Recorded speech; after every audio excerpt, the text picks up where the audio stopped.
better known as EDU, program recently experienced the graduation of a third batch of students under the auspices of Prime Minister Dr. Ahmed Nazif and with the presence of Minister of Higher Education Dr. Hani Hilal and Minister of Communications and Information Technology Dr. Tariq Kamel also attended the graduation ceremony. Now, during this ceremony, 10,000 students from the program from 35 faculties at 10 Egyptian universities graduated all at once. And the program prepares youth to serve in various fields, especially in the field of exporting technology services through developing their skills and expanding their knowledge of information technology or IT. And joining us here in the studio is Dr. Mohamed Salem, head of the Information Technology Institute. Good morning to you, sir. Good morning.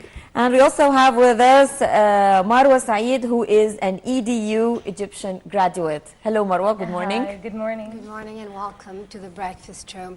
Indeed, this is quite an influential program, especially now that we're always praising Egypt as one of those countries that are leading in the IT field. Doctor, we would like to know more about this program. Is it government-sponsored?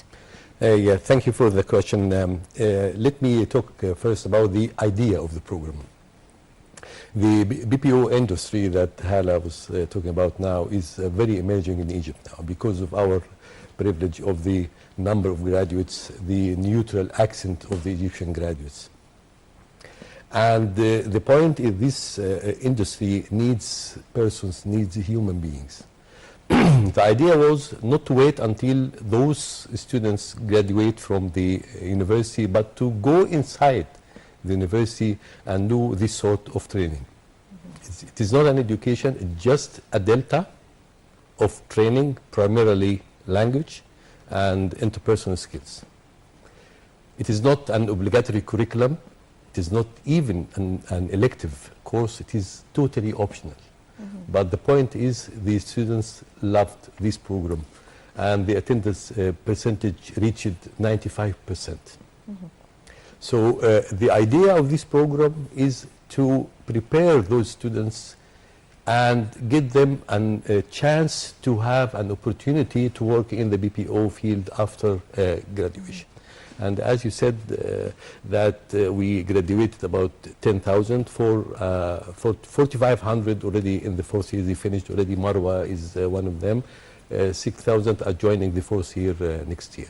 Okay. Now, this was the third group of students to graduate. Will they be able to find jobs that match their skills? In which areas will be they employed? I mean, do you just give them the training, or do you help them find jobs later after their graduation? No, we are not after training by all means. We are after job opportunity creation.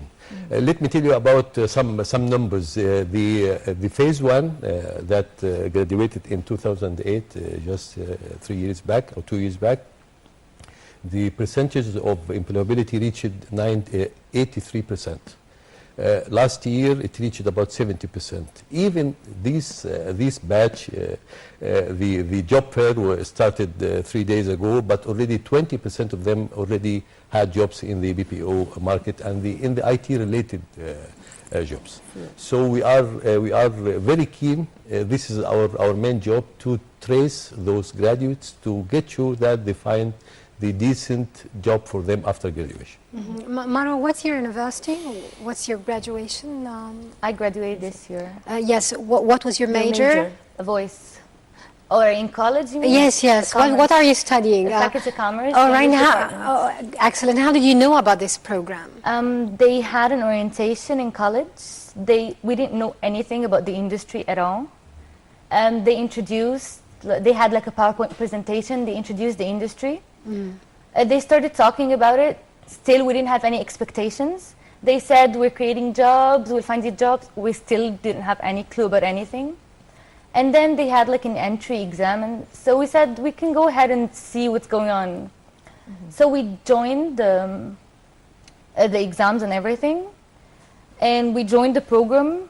And through college, we knew everything about it. We started to get introduced to the industry and what's the BPO industry and the outsourcing and the new jobs that's being created in the country. And when you say we, you mean it was a bunch of your friends? It was Were you a whole quite bunch a of group? friends. Yeah, It was a huge place that they had, yeah. And it wasn't just commerce. They had arts, and it was a bunch of other colleges as well. So it wasn't only us. It wasn't only commerce. Dr. Salem, back to you. We have often heard Minister of Telecommunications, Dr. Tariq Kamel, saying that he wants Egypt to be a technology hub for the region and Africa as well. We're talking here Middle East, North Africa, but he's talking Africa in general. So do you think that this is possible? Can we one day make Egypt the hub of technology in the region? Absolutely. Egypt now is a hub for the IT. I mean, apart from this BPO industry, we have a very long history in the IT field. We have the smart village. It's our flagship in the Ministry of Communications and Information Technology. We have Cairo Contact Center in Maadi especially for the BPO centers.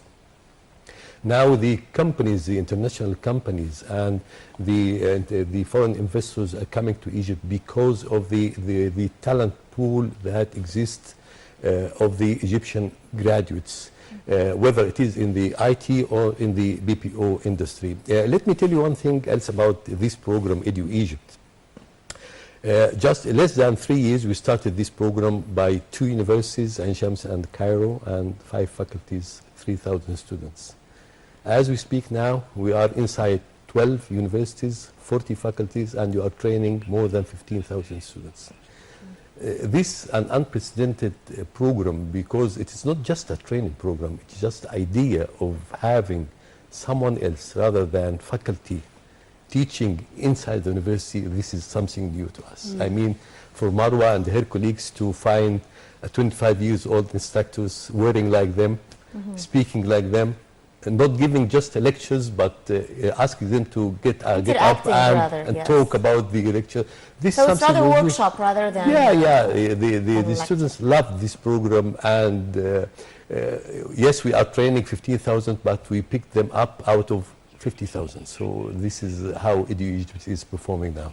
What about the curriculum, Doctor? I mean, what is it based upon, the content that is taught to the students? Thank you very much. We didn't want to invent the wheel again, so we brought the 3 biggest companies from India. India is the kings of BPO industry, so brought the biggest 3 companies working in this field. They did for us 2 major things. They trained about 300 instructors, beautiful girls and boys, just beautiful. Those are our force of the program. They are now the instructors in the university. 300 Egyptian boy and girl graduated from those. The second thing, with us, we designed together a unified curriculum for the BPO industry to be taught in the universities and to be revisited each year according to the update of the industry. So, I mean, the results of this program, we considered by the industry requirements, and we see it is going very, very well. Indeed. Now, back to you again, Marwa. What are your own plans in the field of information technology? You just told us that you graduated from the Faculty of Commerce, but now you have obtained this training on IT technologies, and you have some skills now. So, what are your plans? Actually, now we had a lot of interviews and a lot of leading companies, international ones. We have a lot of job opportunities right now. My plan is going into one of these fields and seeing myself maybe something like a supervisor in a couple of years. It's kind of hard to do it if you're commerce. Even if you're in a bank, you have to be in a certain age to reach a high position. But in IT and everything, no, you can be young but have like a major. So you feel that this program has really added to you? A lot. Great, and this is a wonderful sign of success, Doctor. I guess it's worth congratulating you for the great achievement. This is the proof. Indeed. This is the Amara in Well, we will be following up on the students. We will be hopefully bringing them back, interviewing them, and see what they have done so far to serve their country. Thank you very much for being with us, Dr. Mohamed Salem. Thank you, Marwa, for being with us this morning. So what do you have with us? The Taghreed Hussein's report, Fire of Anatolia? Exactly. Okay. Taghreed Hussein filed in a report on a musical troupe that came and offered a performance here in Egypt under the title of Fire of Anatolia. Let's watch it.